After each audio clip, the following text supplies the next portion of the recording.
नमस्कार मित्रांनो, मी आहे एक्झिम मित्र, निर्यातदारांचा तसंच आयातदारांचा मित्र। आंतरराष्ट्रीय बाजारासाठी उत्पादनाची निवड करताना विविध पैलूंची व्यापक माहिती असणं अत्यंत जरुरी आहे। आपण काही या विषयांच्या बाबतीत जाणून घेऊ शकता। बाजारपेठेची व्याप्ती आणि आपल्या उत्पादनाला असलेली मागणी समजून घेऊन आपण निर्यातीच्या संधी निश्चित करू शकता। आपले प्रतिस्पर्धी आणि बाजारपेठेतील त्यांची स्थिती याने तुमच्या उत्पादनाला वेगळी ओळख देऊ शकता। वेगवेगळ्या देशात पेमेंटच्या पद्धती आणि नियम वेगळे आहेत, ते समजून आपण जोखीम मुक्त ट्रान्झॅक्शन करू शकतो। विदेश व्यापार धोरणांमध्ये वेगवेगळ्या देशांमध्ये निर्यातीचे वेगवेगळे फायदे आहेत, हे समजून घ्या। अशी बाजारपेठ निवडा जिथे आकर्षक लाभ आणि सवलती मिळतील।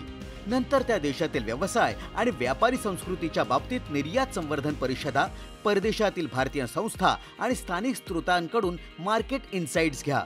हे सर्व पैलू समजून घेऊन आपल्या उत्पादनासाठी सर्वात उत्तम परदेशी बाजारपेठ निवडा। या रिसर्चसह पुढील पाऊल टाकाल तर निर्यातीमधील यशाच्या शक्यता वाढतील।